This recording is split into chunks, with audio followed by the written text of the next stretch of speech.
place finish. If you have no idea what we're talking about, it's the one wheel video that we had on another channel. Yes. Hey, my name is Scott Mendenhall. I'm Lily Weiner. Welcome to Unlock Church. And we're joined by heaps of other people in the studio this morning. Let's throw it to the other camera. What do you know about the race today, the three of you? Good morning. So good. So good. I mean, It was very good. I won. I'm feeling good. I'm feeling real good. Of course you're feeling good.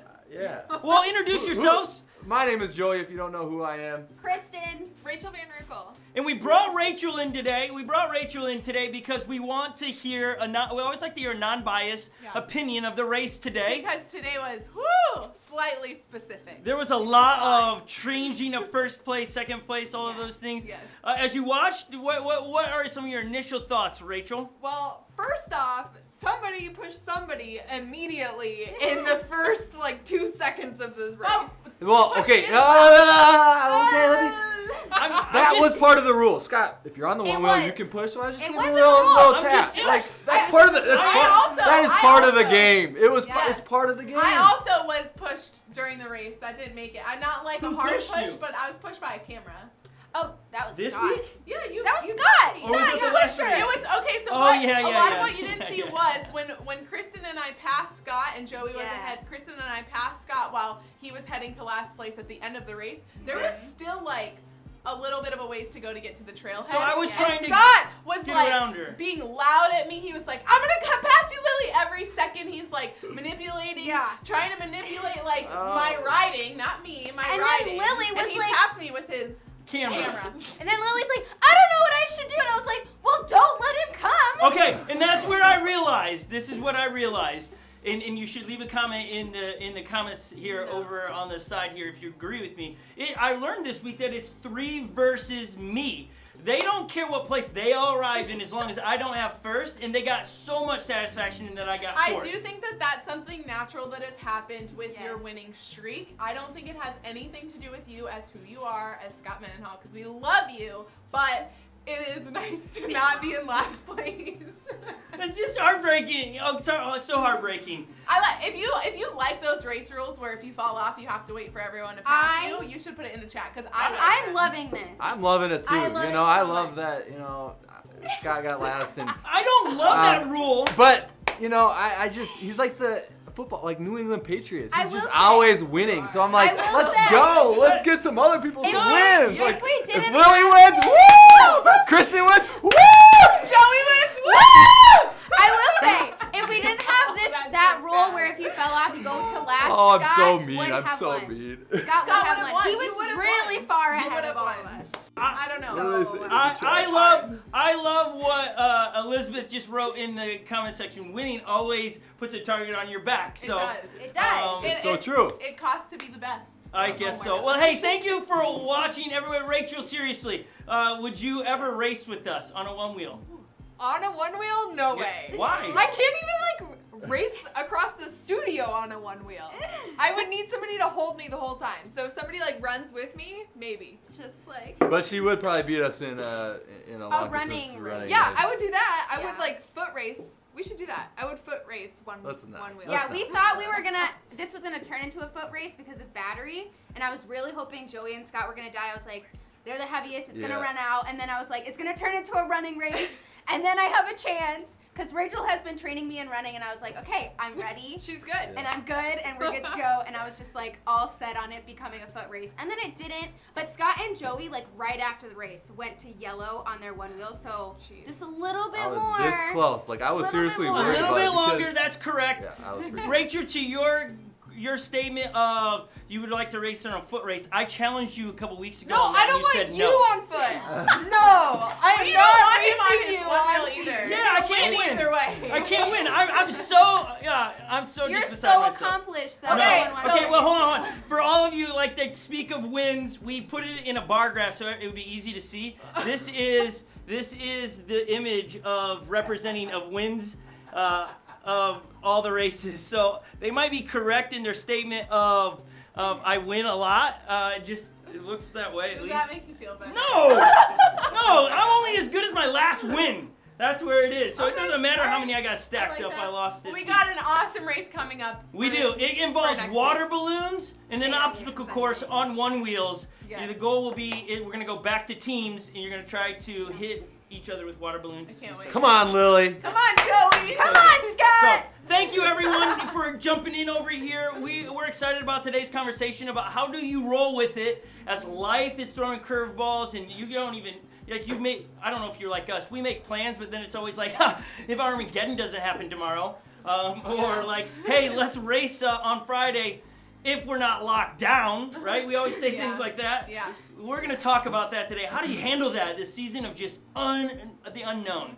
And so stick around for that. We have some great videos and a lot of other fun things. But really quick, we like to compete, and so what we're gonna do. Obviously we do. They And haven't already learned that. Yeah, before we're we gonna start do- competing, I would just like to say, I want you guys to text in pictures of wherever you are today. Good call, Kristen. Number is at the bottom of the screen, 651-276-8797. I think I got it right. There it is. It's blinking Good. like a Nice job. telethon I in got it. 1990 or So 80. send in a picture of where you're watching from today. We would love to see where we're all watching from, because technically we're there with you. So Yes. like we're in South Africa with Alan and in England with Luke. So it's pretty cool. So text Yes, us those pictures. and today, as you were with technology, we're always trying to work with the technology we have and trying to get the cameras right and stuff. So be patient with us as we're working on some of those things. Text that number or picture where you're watching. We'll put it up. I think we already have one. Somebody texted in first thing this morning and kind of put a challenge out. Oh, look, right here. We got. Oh, awesome. That's awesome. Look at what are you eating? Cherry. What That's is awesome. that? Look at Why don't we have some? Cherry. What is cheesecake. that? was Why don't we have really some? good. We That did was have so somebody good. say Why that don't we'd we like have to. some? They want to see. We did people have posting somebody pictures say with their best we'd like filter. to- They want to see Best best filter filter on on there. there. Best filter. They Okay. challenge everyone. Throw it out there, everybody viewing around the world. Because we're gonna play a real quick game. There is how many cards in a pile of? 52. Okay, so let's take out that because now. Right. that So would- now we have 52. I think we have to take out the draft. These. Wait, All we right, actually have to what's take one out? Okay. What's the challenge? What's your favorite card in a deck? Quick. Ace of Hearts. Kristen, what's your favorite card? Quick, go. King of Diamonds, red. Mine is the Joker. I like the Joker. Okay, Okay. here it is. What's gonna happen is we're gonna do it like money. She's gotta catch as many as she can, and then we're gonna watch a video about the cards been dealt, so it all makes sense. Let's So do don't it. feel like it's too random. All All right. right. We got like until you ready, Joey and Kristen? Yeah! Yep. Okay, Ready, ready? we're gonna win. Ready. Wait, that's how you're gonna catch it? I don't know. Cup it. Okay. Okay, here we go. Go. Oh, come on. I need you to do it right.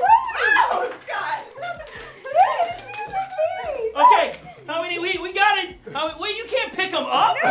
Oh wow. How many we You got? never said that. 6. We got 6. How many you got? We got 1, That's it. 2, They only have 3, one. 4, 5, 6, 7, 8. 8. Wow. We won. We win. Okay. We always win. We got a great video for you that sets up a great conversation again today about the cards you've been dealt. We'd love to hear your thoughts in the chat room as you watch it. If you're watching and not in part of the chat room, you're missing out on the community over there. Tell us in the chat room where you're watching from. We would love, it's always fun to see where people are tuning in across the world. So as you watch this video, let us know where you're watching from. Enjoy this video right here.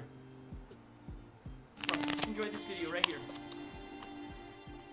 Enjoy this video right Have you ever thought about the cards that you've been dealt? Have you ever taken the time to examine your life as if it were a hand of cards? For many of you, you would look at the hand that you've been dealt and go, I've been given a great hand. Look at the hand that you've been dealt. I don't want to change a thing. I've been given a great hand. And still there are others. You would look at a few of your cards and go, these are the hard and bitter cards. It's as if we would say, if I could just trade in these cards, my life would be so much better. It's as if we would say, but that's just it. You can't trade in the cards that you've been dealt. These are your cards, whether you like the way they feel or not. It's interesting. The people that we want validation from, it's the people who want to like us, the people that we want to impress. We hide these uglier cards behind the more noble, significant, prettier cards. These are the cards that we want people to see. These are the cards that we base so much on.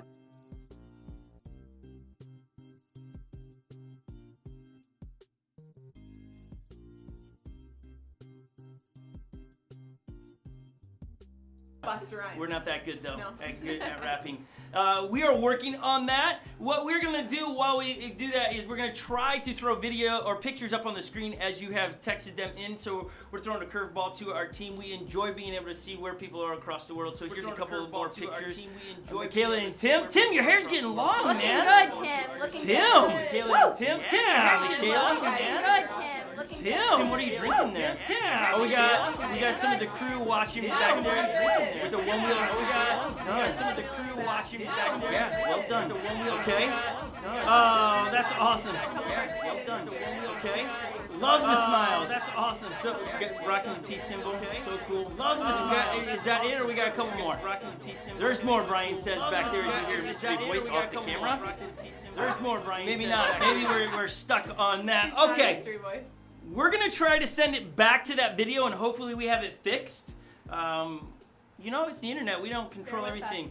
us. The tech table's going. We'll find out. So we're gonna hit it, and if it gets looping again on the audio side, we'll be right back, and hopefully we have solved it. So check out this video with the cards you have been dealt. Hopefully we have solved it. So check out this video with the cards you have been dealt. Have you ever thought about the cards that you've been dealt? Have you ever taken the time to examine your life as if it were a hand of cards? For many of you, you would look at the hand that you've been dealt and go, I've been given a great hand. You would look at the hand I don't want to change it. I've been given a great hand. Still there are others. I don't want to change it. You would look at a few of your cards and go, these are the hard and bitter cards. You would look at a few of your cards. It's as if we would say, if I could just trade in these cards, my life would be so much better. It's as if we would say, but that's just it. You can't trade in the cards that you've been dealt. These are your cards, whether you like the way they feel or not. It's interesting. Whether you like the people that we want validation from, it's the people we want to like us, the people that we want to impress. We hide these uglier cards behind the more noble, significant, prettier cards. These are the cards that we want people to see. These are the cards that we base so much our identity on. These human nature, I guess. We want people to see, but deep down, these are the cards that we know the cards that our identity on. There's no human nature, I guess. It's who we are. But deep down, these are the cards that we know the cards that our identity on. I am live! Hello, everyone! Okay, hopefully this doesn't loop, okay? We don't know what's causing the loop of it, and we're just rolling with it. Actually, that is the topic today. Let me open up my notes in here, because typically I have the live chat going on there. I think Zach just wrote in the comment section, cats and boots, boots and cats. I think that's what he said. Put a smile on my face. Thank you, Zach. Okay, so my hopes today is to help us with just life in general, okay? Let me just clear off a little bit of this mess here. If you ever want to see what my notes, you want to see, some people ask hey, what do your notes look like? This is what my notes look like really quick. Let me focus the camera for you. All these scribble marks all over my iPad. That's just the behind the scenes shot of my notes that I tried to put together for you. My hopes is today. Stability. Man, when COVID hit, and then it felt like dominoes. One country after another started doing quarantining and started making adjustments, and it was like, wait, what's happening? And all of a sudden it was going crazy, and we just lost a sense of control. And then you start realizing, I felt like, at least in myself, what would bubble out of me as, wait, what? I have to do this now? I can't do this? I can't go there? I can't eat in my favorite restaurant? And you just felt all this sense of loss of control. And then what do? And now, at least in the United States, you're waiting for someone to tell you, if you're a parent, the future for your kids. Are they going back to school? Is it going to be online? Is it going to be some kind of rotation? What's happening with my kids? And we're just waiting for the announcement for the district, from the government, and we're just like in this moment of just hanging in the air, just waiting, like, okay, what's going on? And so today we want to talk about, how do you, in this present day and age, how do we just roll with it? And if you know anything about what we've done here through the summer, we did a camp called Just Roll With It, which was so much fun. It was so cool to see so many of your young people in the camp, which we're doing that next week, I believe it is. Next week, we're doing another Just Roll With It. Everyone is welcome, even if you've done it before. We're giving a one wheel away. And so if you would like to sign up your kids, you can go to unlocksummercamp.com and register. Well, that theme of that camp was Just Roll With It, trying to teach young people how to roll with the things in life when it's totally unexpected and you didn't see it coming. And today I thought, in light of everything that keeps happening in the world, we're just gonna roll with it. It's like the race you just watched, and you're rolling through the one-wheel race, and all of a sudden, like, I just lost control, and I was trying to roll it out, just roll with it, and I lost control, and then I had to manage all the. Apparently, I don't manage losing as good as the other three. Maybe they're just used to losing, and I'm not, and so it's a shock to me when that happens. I don't know, and I can say anything I want because they're not on camera right now, so it's really nice. But I have to teach myself how to just roll with it. And one of the things that keeps us from rolling with it is fear. Fear is one of those things that robs us from our future. The thing about fear and the things that presently make us afraid most of the time are not currently a real thing. It's made up in our minds, and we play it out in this scenario. Oh man, if I don't get a job by now, if I don't, and we play out this scenario that, yeah, at present day circumstances, you're not in danger, but you put yourself in the mode of I'm in danger because your fear takes you down the road of what if this goes really long. And so we're going to use some great true life stories of Jesus, his disciples, and a man named Lazarus. We're going to tell that story today in hopes to unlock some principles that we could adapt and apply to our lives and just roll with it. And so we're going to put up on the screen, I almost pointed over there because the screen in the studio is over there. We're going to put up the verses below me. And then at the end of this, if we get technology right, we're going to have Brian come back up, and he's going to lead us in a song to give us a moment to reflect on what's happening. So thank you for everybody hanging through the technical difficulties. Sometimes technology doesn't work well, and you just got to roll with it. And if you're hanging around in the chat room still, thank you for that, because sometimes we just sit here and we throw our hands up going, sometimes it's just we didn't click a button or we clicked a button, and I don't even know. That's what the problem is with technology, is that you live by it. You also sometimes get caught by it. And today we're rolling with it. It doesn't make anything negative. It's just life. And if you can learn anything from what you're just watching today, what in your life should you be rolling through instead of letting it freak you out of like the what ifs in the future? One of the greatest giants of faith is timing that doesn't fit our preconceived notions. I'm going to read that one more time. I wrote it like this. One of the greatest giants of faith is timing that doesn't fit our preconceived notions. I thought by the age of 25 I would be married and have one kid. I thought by the age of 22 or 23 I would be out of college with a full degree, or I would have a boyfriend or girlfriend by now, or man, after 5 years of marriage we'd have 2.5 kids, which means one's baking, if you didn't catch that, right? In the oven, like someone's pregnant. In case you're like, baking, what's happening here? You are sitting there in your life and you're going, man, God, you just forgot about me. You hate me. Where are you at? I feel like you have left me in a desert and you don't care. And it's because what we have set up in our timeline, we're going, God, you didn't show up where I said I needed you. I needed a boyfriend by age 25 so that by the time I'm 30, we have kids and we have a house and we have our dog and our cat, and we got a little nest egg of money saved up by 35 years old. God, if I don't have a boyfriend by now or a girlfriend by now, I'm in trouble. Or if I don't have that job, that my dream job. And it's what the problem is this giant that we are self-imposing robs us of that faith and that trusting in that God still loves you and is there for you. He's not forgotten about you. If you feel like God's against you, that is self-imposed. That is you feeling something that's not really real. Have you ever laid in your bed at night and you're laying there and then you flinch because you felt like you were falling, right? That happens all the time. I forget why that happens. There's a real reason why that happens. If you know, leave a comment down below or on the side for us to know why is that. There's some trick the brain is. Anyways, you flinch, right? You're like, oh, I'm falling, but you're not. You were safe, snugly in your bed, and it was good. But you felt like you were falling. When you feel like God's against you and angry at you because of you done something, that is you robbing yourself of a future with God and his love and his grace and his mercy. God is not angry at you. God does not take vengeance on his people. He loves everyone. And so when you feel that, you have got to understand, I got to let that go because that's not God. God does not hate you. He's not against you. He's not working against you. The only thing God is trying to do in all of us, myself and in our lives, is try to draw us closer to him. And yeah, sometimes there are events in life that we just didn't see happening that he leverages. Remember a couple weeks ago, he said God's megaphone is pain.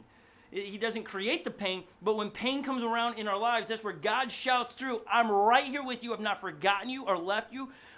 Some of the versions of the Bible say, I will never leave you or forsake you. Those that believe that Jesus died on the cross and rose again. I hope that's for somebody out there.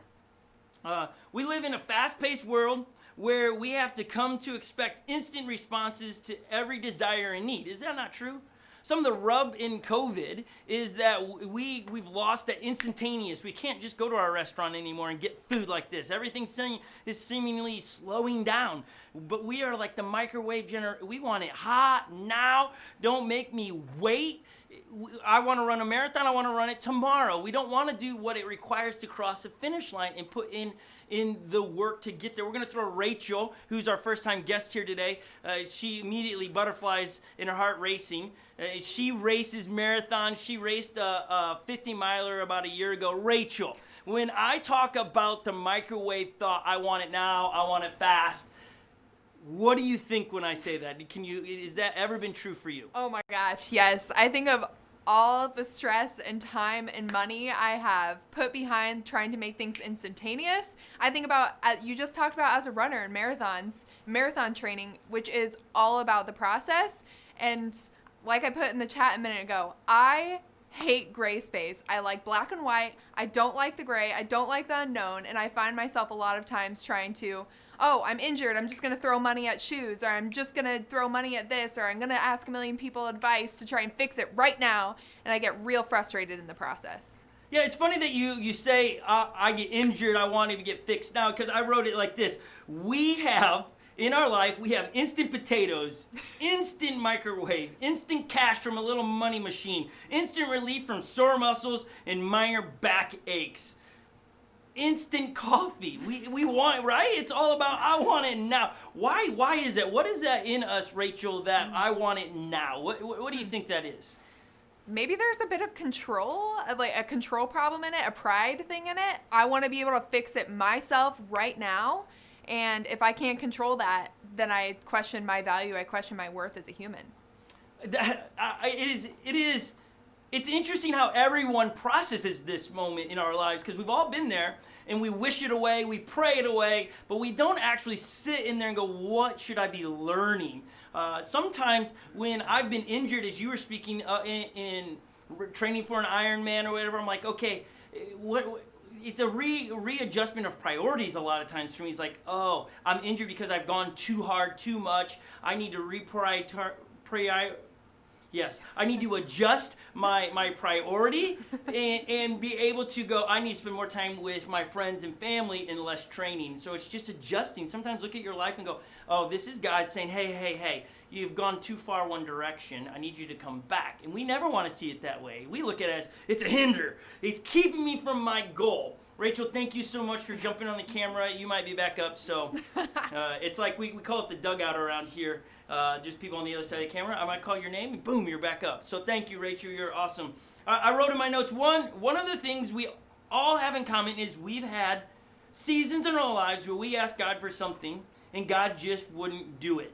In fact, the 3 words that I think we've all used at some point in our lives to describe God are these 3 words. That He is, at times, inactive, uncooperative, and late. And a lot of us probably refer to more, God just doesn't show up on time. He's always late. Which, here's the deal. He's always on time. He's just trying to get you to reschedule your priority list. He's trying to reschedule what you got in your life. He's like, no, I'm going to show up when I know is the right time in your life. You got to reschedule what you are wanting me to do. I'm speaking for God, not me, okay? God is not inactive. He is not uncooperative. And He's never late. Like, we've got to hold on to those things as we are in a season of like, God, why is this happening? Or if you're really anxious about what's going to happen with the schools or the fall and you're like, God, why are you making me wait? God's like, I'm not. I'm right there in the mess with you, but I want to teach you something. I want to show you things in your life that you need to fix. Oh boy, right there, that rubs a lot of us like, wait, what? I'm not perfect already? I got work to do? Like if you're married, there's always somebody reminding you that you are not perfect. And I know for Holly and I don't say that in a derogatory way. Like, I love when Holly speaks. Sometimes I like it when Holly speaks into my life and says, hey, you know what, you're a little harsh with the kids right now. And it's like, she's usually right. She's always right. I mean, most of the time, people that love you and know more than you and are around you the most, and they speak into your life and go, hey, I see this in you. Like, it's like, right now, if I had something hanging from my nose, you would all know it, and I wouldn't. And it was like, I would hope somebody would, in this room, would go, hey, Scott, we're going to go to a video right quick because you got something hanging from your nose. Because they can see it, and it's loving people that go, hey, you got something hanging from your nose. Like, Holly in my life are my good friends that come in, hey, like, seriously, you're being a little bit of a baby about losing all the time. Just sort it out. That's Kristen right now. She thinks I'm being a pans. She just doesn't know what it's like to win so much. She's like got like 2 wins under her belt, 1 with me. Okay, so if you've ever said God needs to do something about that, have you ever said that? Have you ever thought that in your life, in a situation in the world, God needs to do something about that? I think that's all of us. I think even if you're on your journey of becoming a follower of Jesus, or you're on the journey of figuring out is Jesus who he said he is, the Messiah, if you're on the fence, I hope today helps you in that and unlocks something for you. But have you ever gone, God needs to do something about that?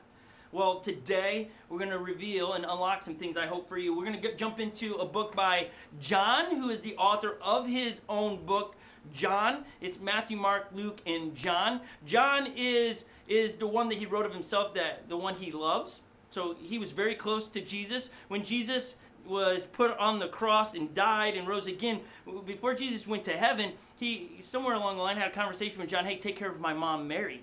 And so John was really close with Mary, and I would think John heard every time of year when it was Jesus' birthday.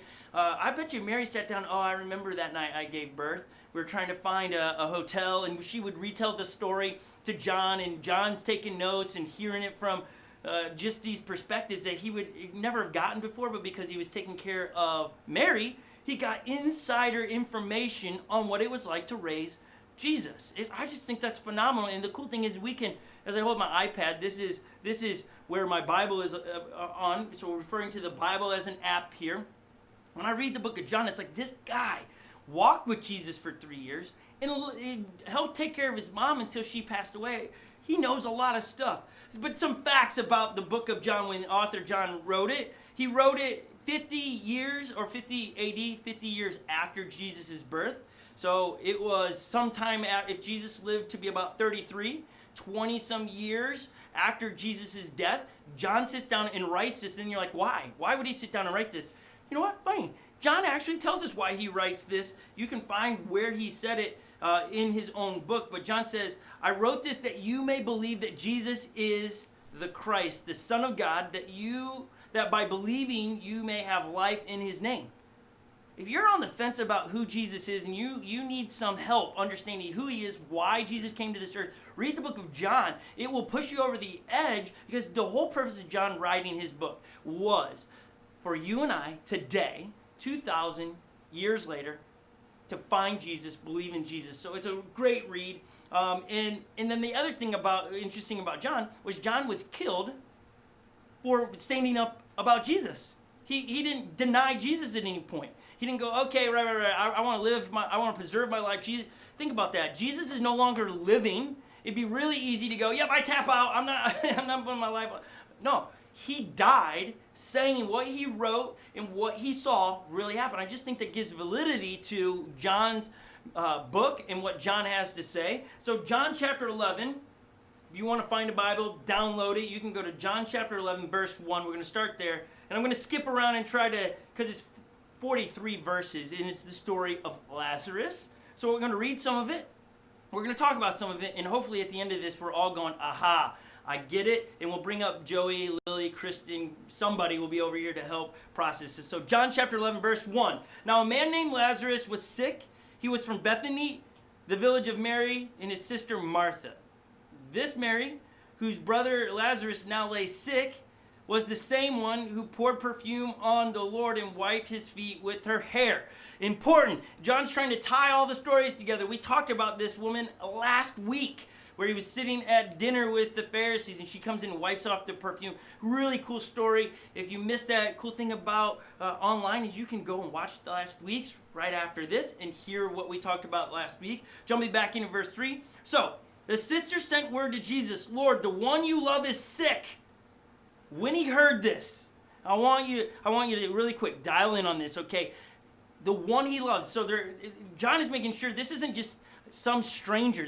John is making sure we understand that Lazarus is someone Jesus knows and loves, is connected to Mary and Martha. So you would think like, oh, hey, if there's a priority kind of deal, Jesus should like immediately respond to this. And so they send word to Jesus, and Jesus said this: this sickness will not end in death.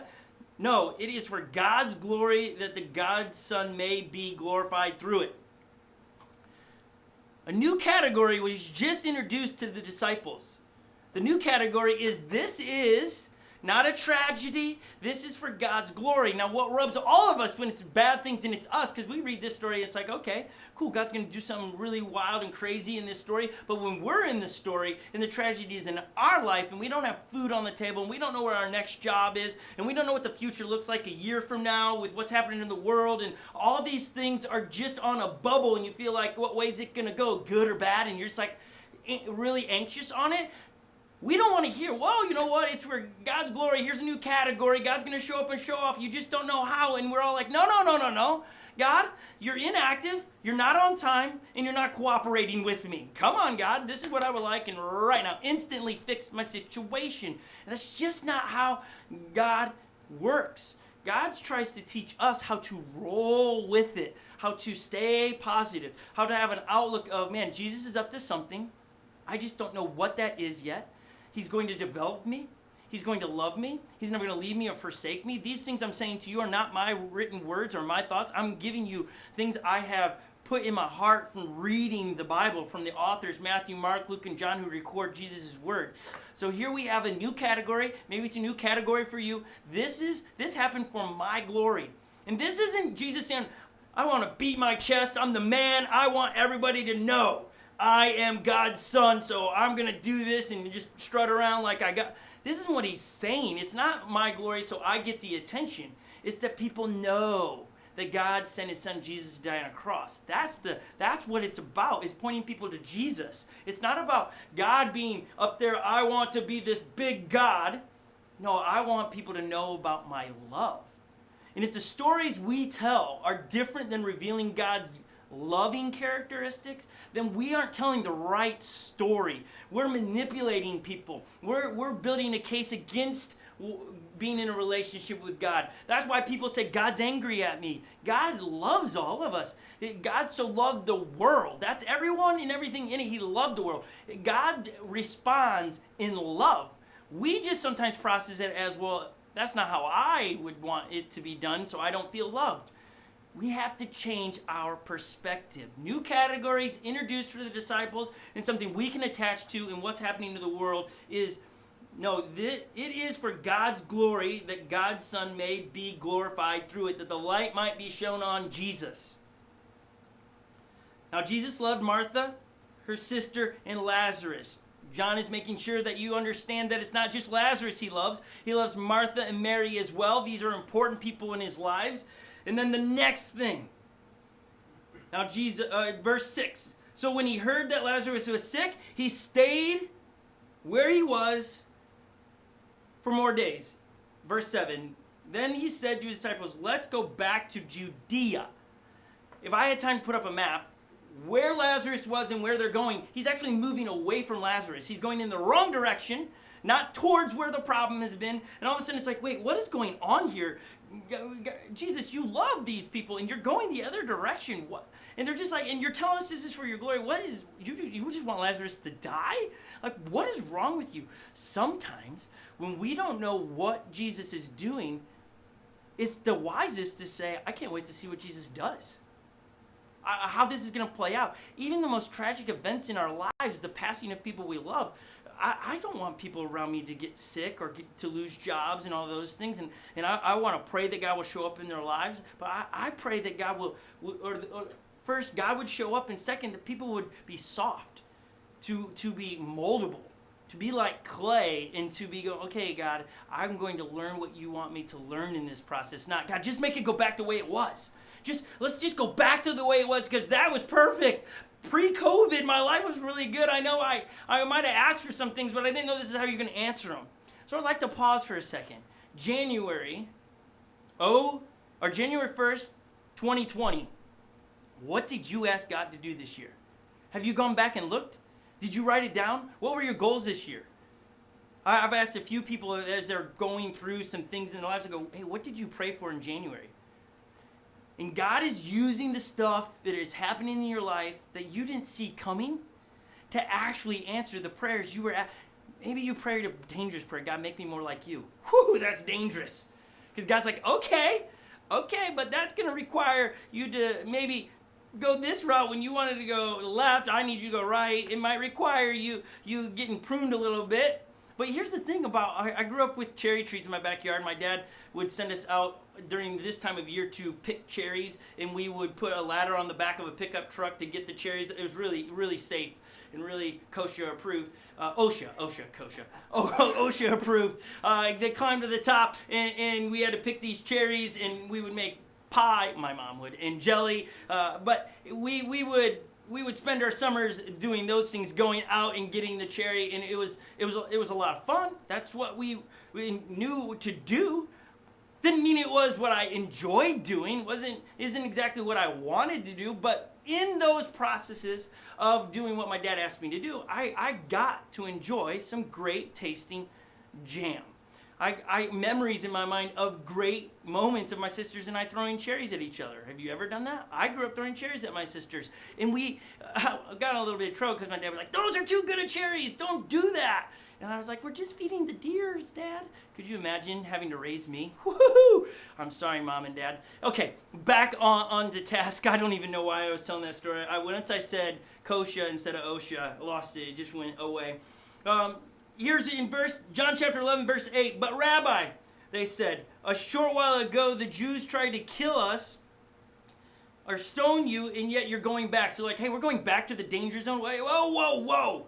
What are you doing, Jesus? This is crazy. Jesus answered, "Are there not 12 hours of daylight? Anyone who walks in the daytime will not stumble, for they will see by the world's light. It is when a person walks at night, they stumble, for they have no light." It's like, what? Okay, Jesus, what are you saying? Jesus is trying to say, hey, look, when you follow me and trust me, when you just roll with it with me, when you have an attitude like I have, when you do these principles I'm teaching you, you will see, you will trust, you will go in a direction, and it doesn't mean it's always going to work out the way you want it to work out, but I have a plan. I have good things in store for you. And I follow me. When you follow the light, you'll be able to see. If you don't, you're going to stumble because you can't see. He's trying to speak truth into these disciples' lives.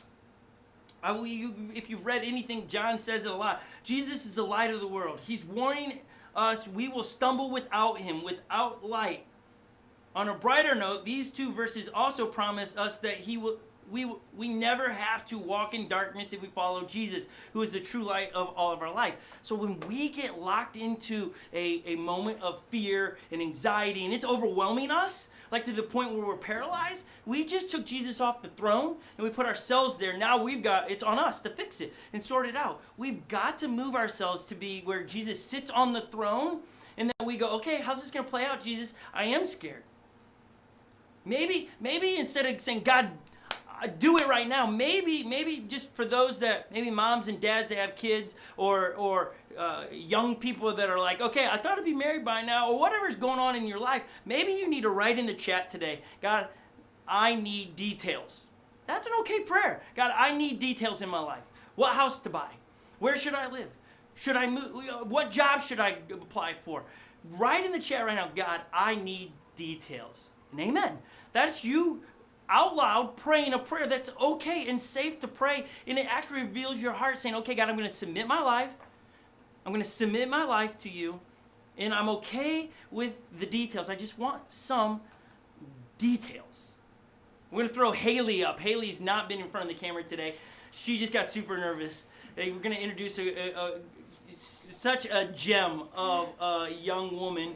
Haley's going to pop in. Haley, will you tell us where you are from really quick? I am from Mississippi. Where we're at in Mississippi? A town called Batesville, Mississippi. Okay, so we're trying to get her coach on the cameras. We didn't even run her through. Okay, so when I talk about when I just said a moment ago that God will lead us, it doesn't mean we always get all the details. You felt that you should move from Mississippi to Minnesota to help Unlock Church, correct? Yes. Can you walk us through the anxiety that you had? Do you remember that a year ago, or a little bit over a year ago, trying to find a place to live, right? Yes. Can you just explain remember when you came to my office like you were 3 days here, and you were just like, I don't know what I'm doing, and you kind of lost it a little bit, right? I did. What'd you learn? Well, I was trying to figure everything out myself, and like, okay, if I don't have a place to live, what am I gonna do? Like, I have to figure it out.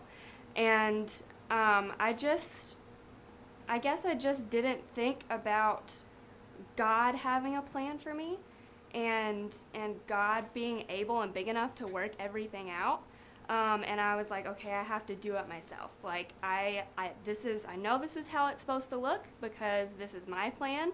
And God was like, well, no, it's not mine. So it's going to look differently than what you think, but it's going to be perfect because his plan is perfect and mine is not. So I bring you up here because that was a little over a year ago, and here you are.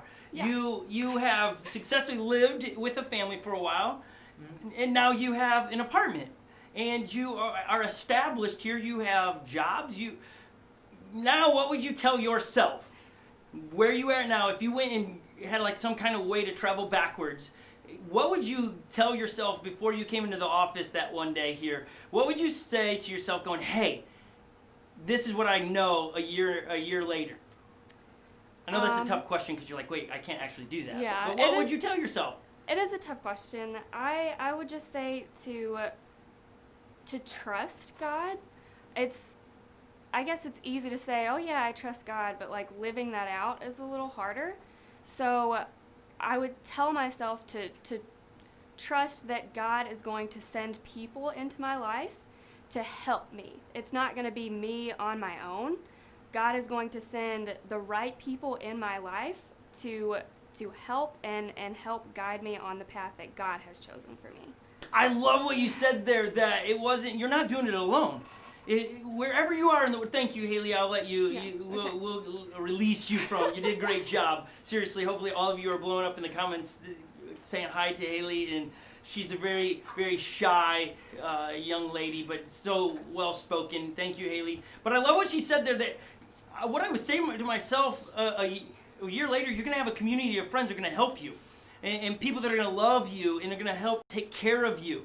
If you're doing life alone, you're missing out on some of those things that God wants you to have from the value of a community. The importance of the community in the chat room over here, just talking with people, seeing Dan, who's traveling today with his family, be safe today. We can pray for Dan and make sure that he has a great vacation. Leo, who's in the chat down in Florida, hello, and we can pray for his family. And those that are here in Minnesota, from the Vernons to the Beals house, having a viewing party. All of these things are happening. We have all of these people moving around in community where when we have a bad day, hey, this is where I'm fearful of, and people can come along. There's not shame in that.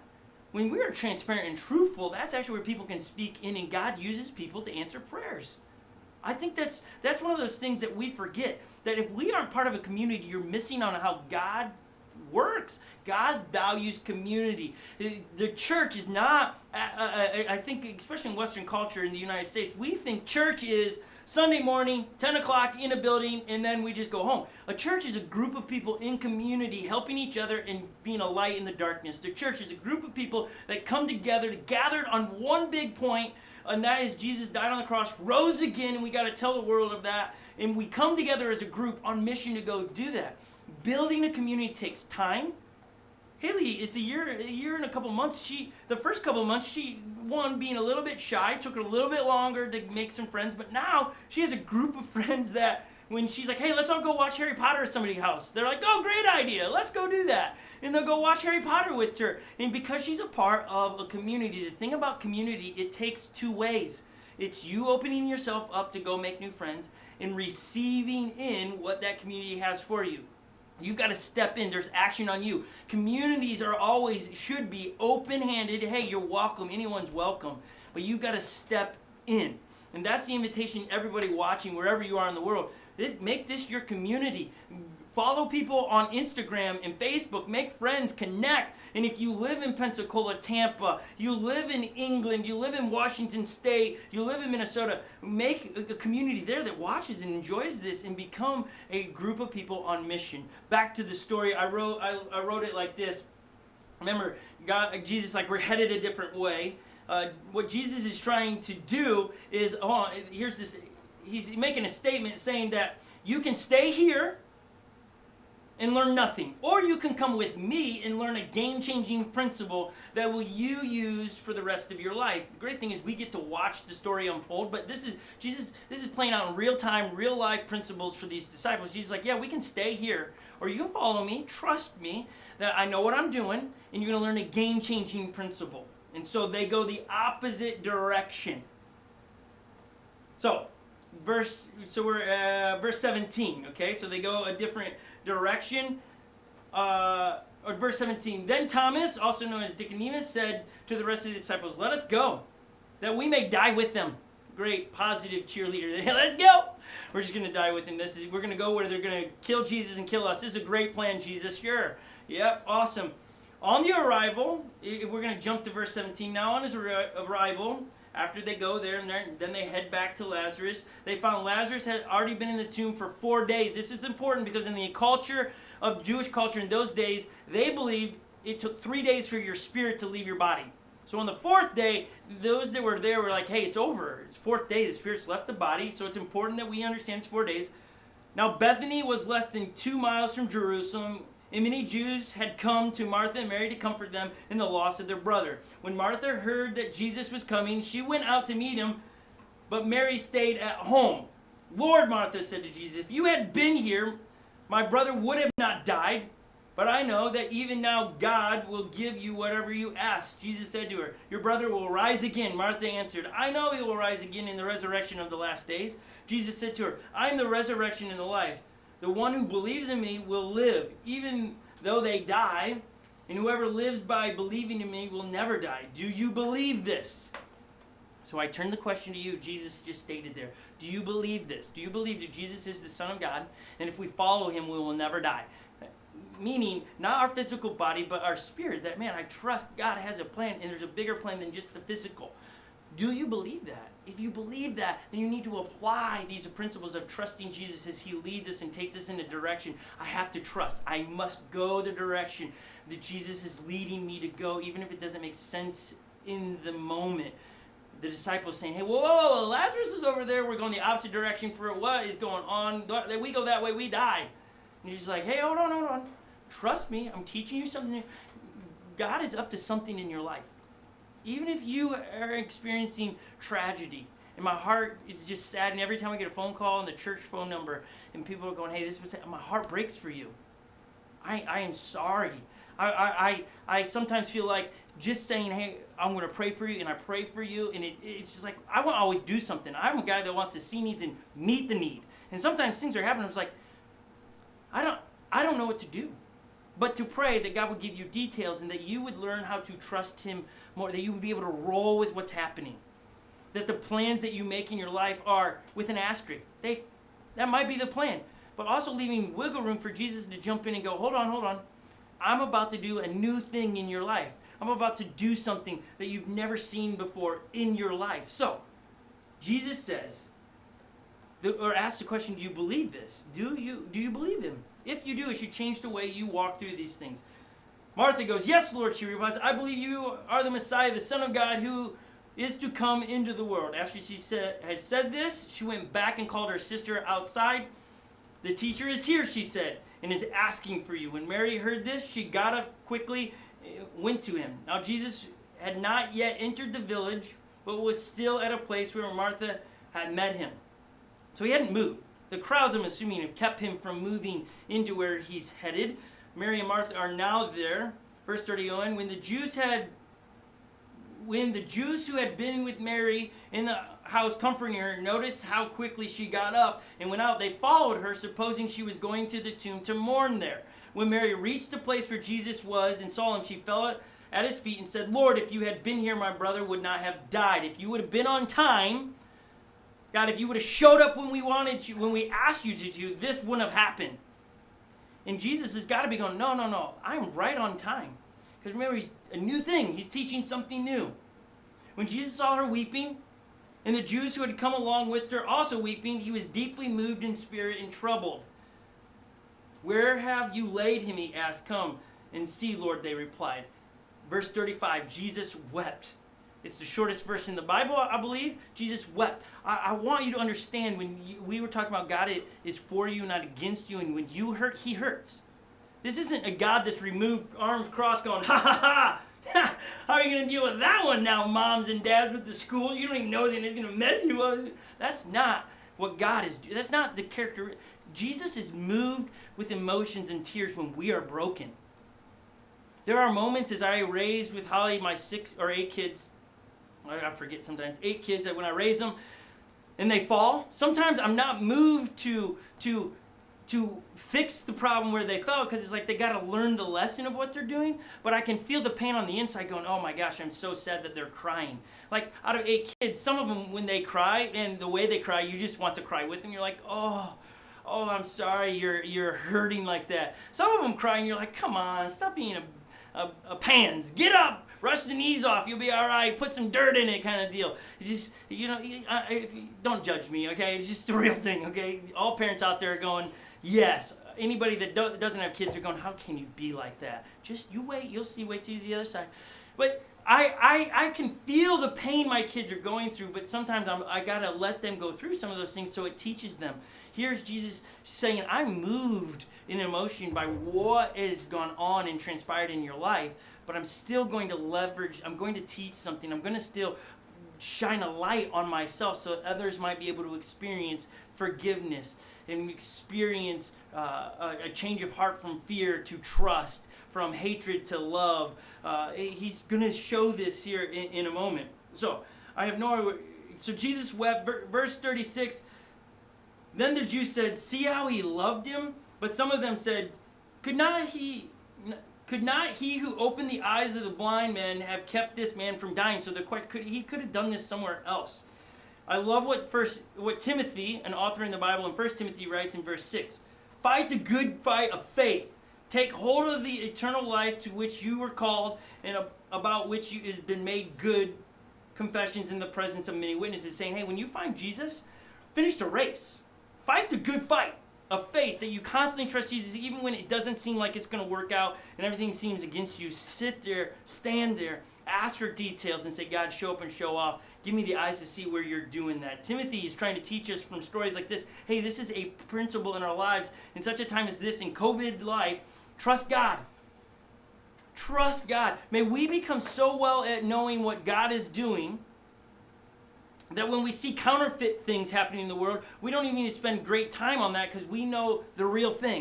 As somebody dropped their coffee mug in the studio, you're like, what was that? It's a lot of people moving around here. If you know anything about people that study counterfeit bills and real bills, when cash was like a thing, they would not study counterfeit. Because there was always something new popping up, and it was like they couldn't do. What they did is studied the real thing, so that the minute they saw a counterfeit bill, they would know in seconds. That's not real. I don't even waste my time with that. The thing I learned about that is that I need to spend my time studying Jesus and the truth of Jesus, that I know it inside and out, so that when I hear something that doesn't add up to the characteristics of Jesus, I don't even need to spend time on it. It's like, that's not real. That's counterfeit faith. That's counterfeit I don't want that in my life. I'm going to, this is the truth. This is where I'm headed. I'm spending a great deal in learning the real thing and spending less time on the counterfeit. But there's something about human nature that I want to dig deep into why do they believe that? Man, if you just spend more time on the real thing, you'll get the results you want in your life. When something pops up that seems counterfeit, look at the real thing. Back to the story. So they took away the stone. Then Jesus looked up and said, Father, I thank you that you have heard me. I knew that you always hear me, but I said this for the benefit of the people standing here, that they may believe that you sent me. When he said this, Jesus called in a loud voice, Lazarus, come out. The dead man came out, his hands and his feet wrapped with strips of linen, cloths around his face. Jesus said to take off the grave clothes and let him go. Hear me. Whatever is dead in your life, is you feel your future is dead. You feel your job is dead. Your family is dead, but they're not. You're just like, I have a dead end in life. God can bring the dead back to life. He wants to do these things that people might see Jesus working in your life, not that you figured out, but that you have submitted your life saying, okay, I'm going to stop squirming around. I'm going to let you do these things in my life. And that's what we're presenting to you today as we're just roll with it. Dial back the anxiety and the fear of the unknown, or man, I thought my kids would be going back to school. I wanted my kids to go to this school. Maybe God's trying to say, hey, you need to homeschool your kids. And you're like, hold up, I don't want to do that. Maybe God's calling you to do something new with your family, that he has to get your attention in some big way. And you're just going, no, it's just this world thing's happening. That's not, Jesus will leverage things to call us out and into new things. As parents, can I step into your living room, into the car, and ask you, are you waiting for someone to tell you the future of your children, or are you leading your kids into the future? Are you parenting your kids into the future? God is big enough to come into your life and say, this is the plan I want you to do with your children, and not wait for someone to tell you this is the future of your kid. Holly and we constantly have to remind ourselves, okay, situations we cannot control, but we are going to lead our family this way, this style, despite what happens, because God has dropped that into our heart. God is big enough to drop those things into your heart. Have you asked God, what do you want me to do with the children you gave me? Do you want me to homeschool them? And some of you are like, I don't want to ask that, because what if he says yes? What if he does? And it's the greatest thing that's ever happened to your family. Or what if he says, I don't want you in public school, I want you in private school this year? What if I don't know what he's going to say to you. I'm not pushing homeschool, I'm not pushing private school, I'm not pushing private school, I'm not pushing anything. All I'm asking you to do is to come to Jesus and say, okay, here's my life, I put it at your feet, what do you want me to do with it? And not trying to orchestrate all the details in your life to get to where you want to be. Because God has a plan. And when we say, our hand is open. And to all the teachers that are going, what is my job going to look like this year? Understand, I feel a lot of emotions for you. I'm just talking a lot. I know it's very unpredictable right now. You don't know, especially here in Minnesota, what it's going to look like. Some things are being told, and you're like, how am I going to handle this? I am sorry, but I know God is up to something. He wants to use you. He wants to teach you, and he wants to change you and your world.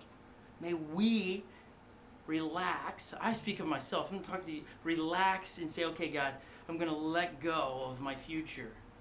What would you like to do with me? It's a scary place to be, because there's a lot of unknowns then. And that means I wake up and say, God, today, this is my ordinary plain life. What would you like me to do with it? I always try to tell people my weeks look crazy because I got lists to do, videos to make, and take care of my family and stuff, but I get a phone call and all of a sudden video doesn't matter anymore. It's that person's life is better and larger in my life than a video. People matter. And so I hope today Jesus is jumping into your life wherever you are.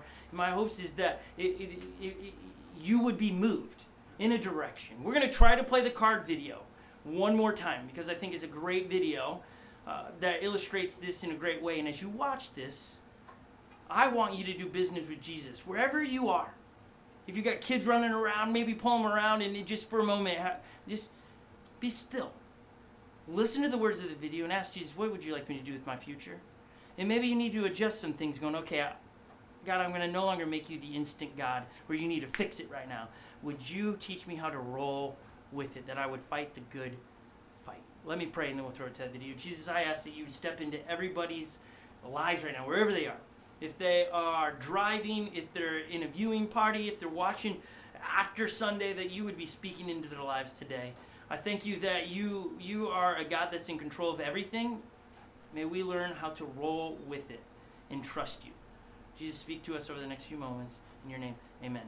Let's throw it to this video. Let's hope it works correctly.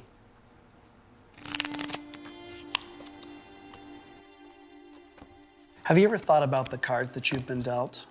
Have you ever taken the time to examine your life as if it were a hand of cards? For many of you, you would look at the hand that you've been dealt and go, I've been given a great hand.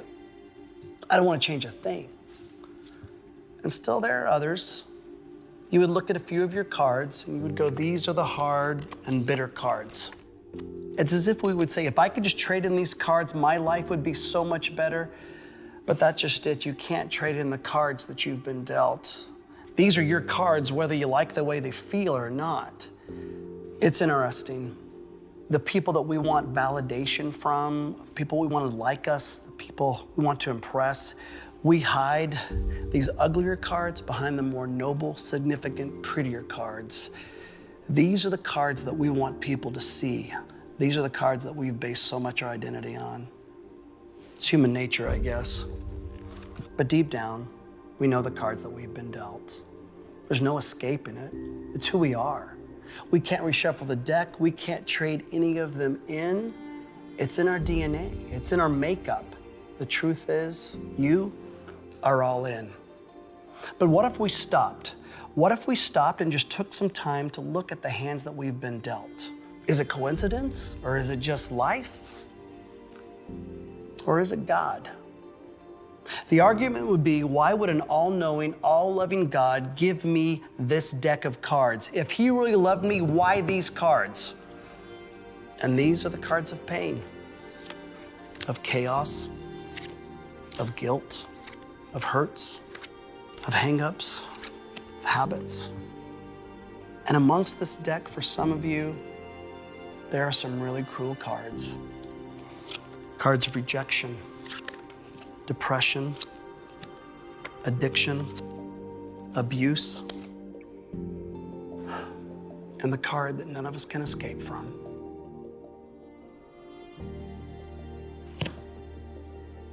But if we were to stop and think back, there are some great cards in this deck, like when you were a little kid and the first time that you made your dad laugh and he laughed so wholeheartedly, that was a great card. That was a great day. The first time you tied your shoes. Your first kiss. When you graduated college and nobody said that you could do it.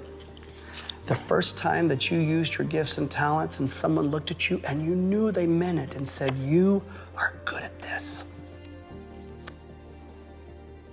And the first time you stood up for yourself.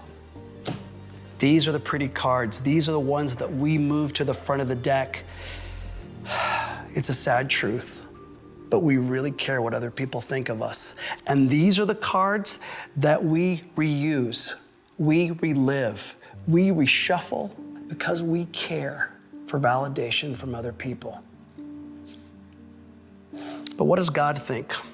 What if God were to take a look at all our cards?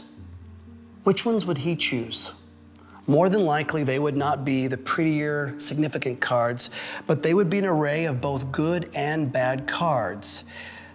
So you see, he wants to use the most heart-wrenching cards as much as he wants to use the cards that have brought you peace and joy. Don't discount the fact that God wants to use the most difficult cards, because these cards have brought blessings, and they have given us the greatest learning lessons of life. To God, these aren't a bunch of good and bad cards. To God, they're just cards. And if we surrender, we can see the hand that we've been dealt. It can give God glory. It can remind us that it's not our story, but his story. And if we're really still,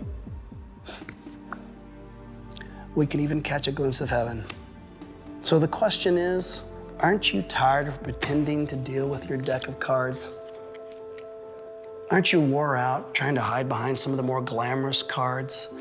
Doesn't it shortchange God with the story of our life? To him, you have been given the greatest hand that you could ever imagine. And for me, I'm all in. I'll play the hand that I've been dealt.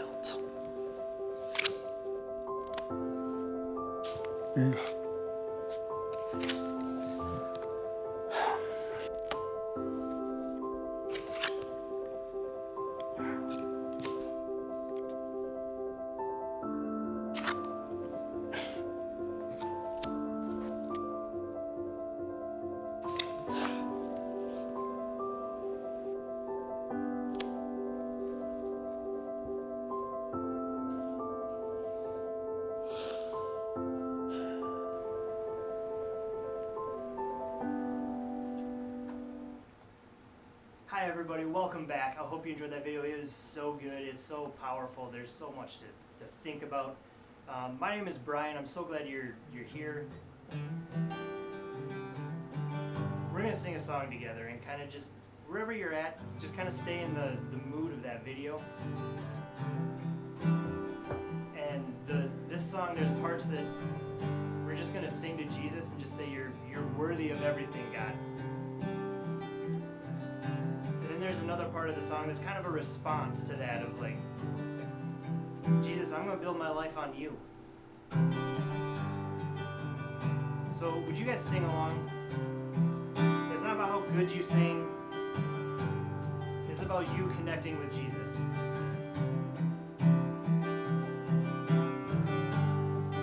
Cause you're worthy of every song we could ever sing. You're worthy of all the praise we could ever bring. Worthy of every breath we could ever breathe. We live for you. We live for you. Jesus, the name above every other name. Jesus, the only one who could ever save. Worthy of every breath we could ever breathe. We live for you. We live for you. And holy, there is no one like you. There is none beside you. Open up my eyes in wonder. Show me who you are and fill me with your heart and lead me in your love to those around me.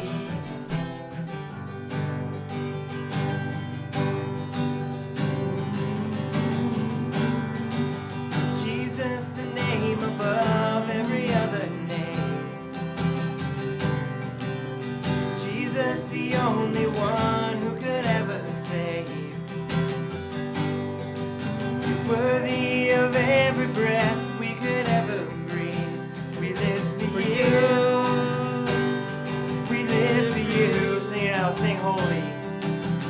And holy, there is no one like you. There is none beside you. Open up my eyes in wonder and show me who you are and fill me with your heart and lead me in your love to those around me. This is the part where if you want to build your life on Jesus, would you sing this out with me? And I will build my life upon your rock. It is a firm foundation, and I will put my trust in you alone. And I will not be shaken. And I will build my life upon your love. It is a firm foundation, and I will put my trust in you alone. And I will not be shaken.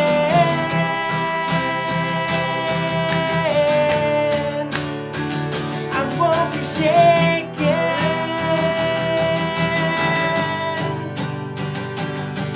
Cause only there is no one like you.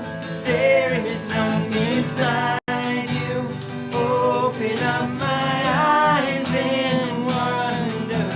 Show me who you are and fill me with your heart and lead me in your love to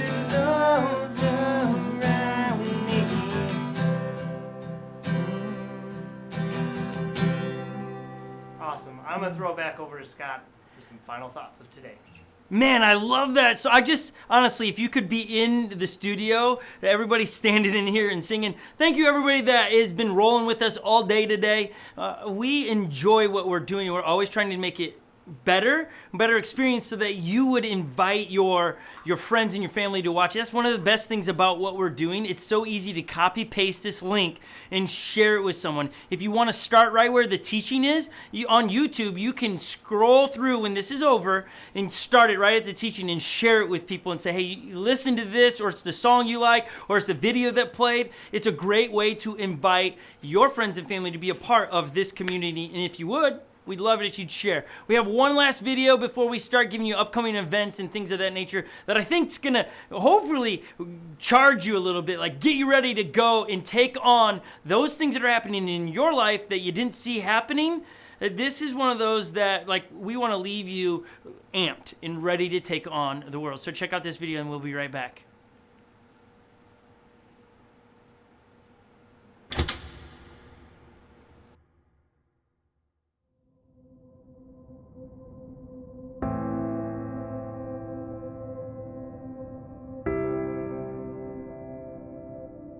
Who do you say that I am? When I think of myself, I know exactly what you see. Every flaw, every blemish, the scars of my hurts and my mistakes, the things I've done to myself, the things that have been said and done to me, that's who I am. You see a mother, a daughter, a sister, an aunt. You see the scarce shadow of a woman's potential irreversibly wrapped in failure. But then I hear it. That still, small voice. Who told you that? Who told you that you are defined by your mistakes? Who told you that you are ugly and broken? Who told you that you are only measured by what you give others? Who told you that brokenness and frailty are what you carry? Haven't you heard? You are not what everyone says you are. You are who God says you are, and you are His. He says you are fearfully and wonderfully made. He says you are a perfect design, made for a purpose, made for a destiny, and you are never alone. He says He'll never leave you nor forsake you. He goes before you. He goes behind you. He says you are bold. He says you are brilliant. He says you are brave. He says greater is He that is in you. You are a masterpiece, hand-painted by the Master Himself. You are. Oh, totally should God get you says amped right there as it's wrapping up. There we go. There we go. I was trying to see if I was popping up there. I'm talking and we're not getting there. I hope you enjoyed that one. We are really, like myself, yeah, we'll do better next week. We got Rachel sitting on the other side of the studio. Rachel, I love having her. Her personality, her spunkiness, just the way she sees life is so fun to do life with her. You met her earlier at the beginning and then she shared a little bit. Her heart is racing, she said, but she's going to give us a moment. She's going to talk about giving for a second. Because it's something that she's passionate about and she also does. So I'm going to turn it over to my good friend Rachel, who runs but won't race me. Leave a comment below if you think her and I should race a 3-mile race. No. She's younger than me by almost 20 years, I think. Like, right? Almost 20 years. Something like that. You should beat me. So No. if you would like to see a race between the two of us, leave a comment down below. I think she could beat me. I don't want to do it. All right, Rachel, that's my setup. Here you go. Take it away. That's a big setup. I'm just gonna completely ignore the race side of it and just jump straight into the next thing here. But it's so great to be here in studio. It's an honor to be here, and I'm excited to be talking to you. This is the portion of the service where I want to talk to you about giving. And I just want to say, before you lean back, maybe you mute me or exit out of the browser, hold on, just wait. I want to say, and I like to disclaim this is not a conversation between me, you, and Jesus, or Scott, you, and Jesus, or Unlocked Church dictating to you what you should do in this area.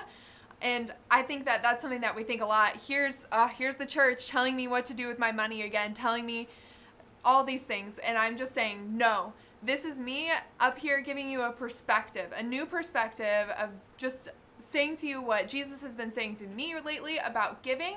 And I hope that this is something for you to ponder. And this is between you and Jesus, you to take away. So this last week, I have been really thinking a lot about the story of, it's a parable in the Bible. It's Matthew 25, 14 through 30. Go read it. It's a fantastic story. It's about Jesus talking about this man who is a pretty wealthy guy and something that he did to 3 of his servants. So the Cliff Notes version of this is that there's this wealthy man. He's going on a trip. He's going on a long ways. He has 3 of his servants, and he says, okay, I'm going on this long trip. I'm going to give each of you some silver, and I'm going to come back, and then you'll give me the silver back, and we'll see what happens. So to the man who's maybe a really good investor, he's really good at these things, this man gives a lot of silver. To this man who is maybe still learning what to do with his resources, still learning how to get good at all this, he gives a moderate amount of silver. And then to the last man, he gives just a little bit of silver. Guy goes on a trip, comes back, and asks each of the men, what did you do with the silver that I gave you? I was gone for a while. What'd you do with it? And so the first 2 account their stories. Hey, I doubled the amount of silver. I was really wise with what you gave me. I did good.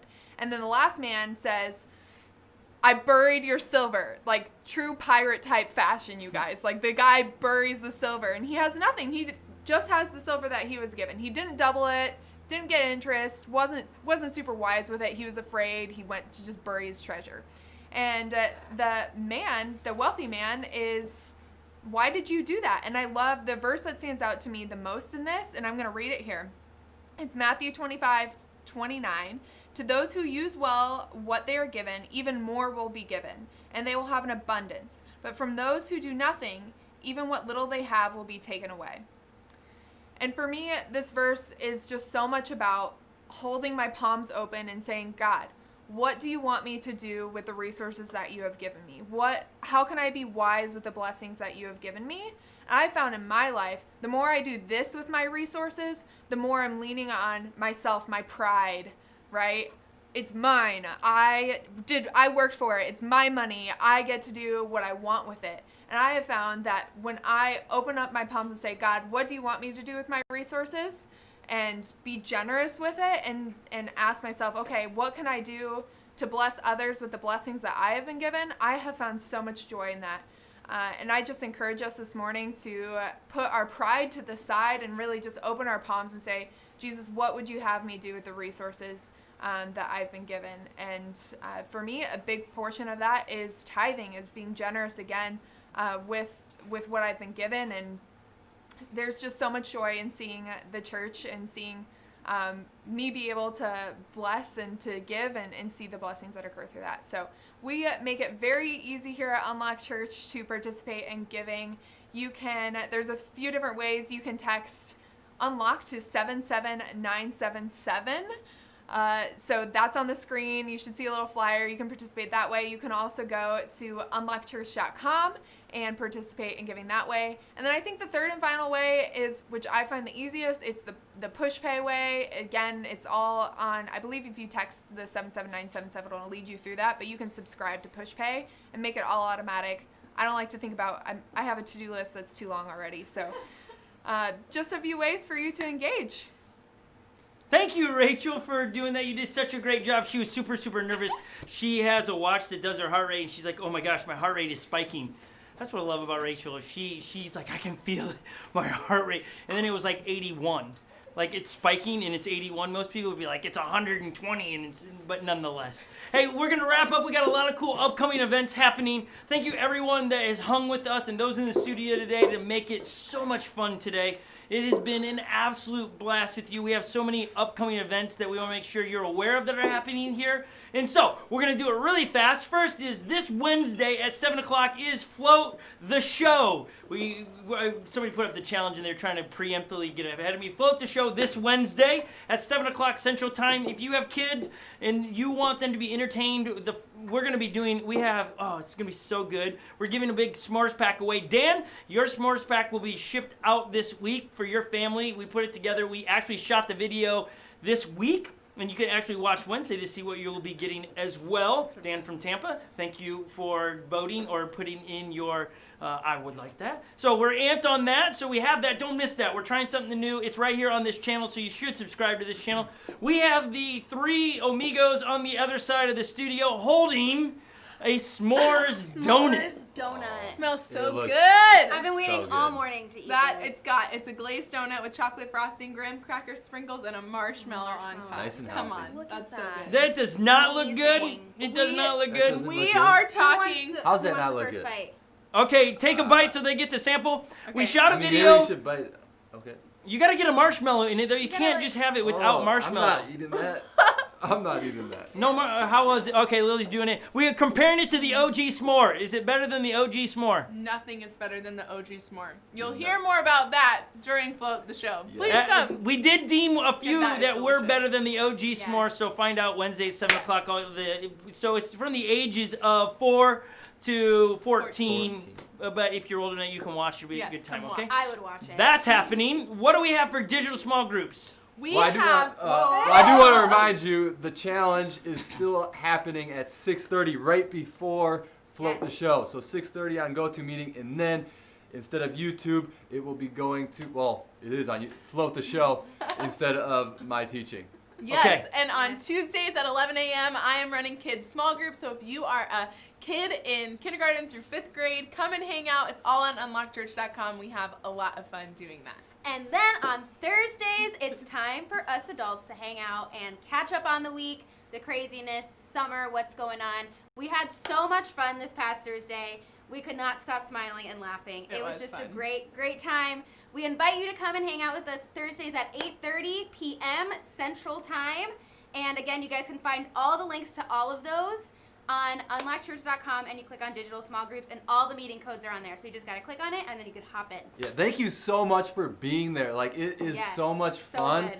And we had 2 new time guests that have never been in our small groups, which was so cool to see. So if you have not been to any of the small groups, like, they're just so much fun. So Log check in. it out, Do please. it. Like, that is how you're going to plug in and get prayer requests and things like that. It's just, Yep. Yeah. it's so much fun. Speaking of prayer requests, if you have a prayer request or you need something, we're going to put the phone number on the screen again. Today, with what was happening, we didn't put that up as much as possible because of technology. But if you need prayer or you have a need, would you please text it to that number? Someone will respond to you. This isn't like an automated computer. A human being is running that. Every Sunday moving forward, we're going to have somebody on that number responding to your picture saying thank you and helping you as the events are going on. So thank you for those sending in pictures and those that are dropping comments in the text. We appreciate it. We love all of you for that. Honestly, as they said, we would love to see all of those across the world that are calling this home jump into the digital small groups. I know the times don't line up for everybody. 7 o'clock here. Central Time is not an ideal time in England or South Africa. I understand that. But we appreciate all of you. There's heaps happening around here at Unlock Church. So, other than that, we will see you next Sunday with another epic race and another thought of the day. Thank you so much for hanging with us. Stay safe out there, everybody. And we'll see you on the next one because this one is over.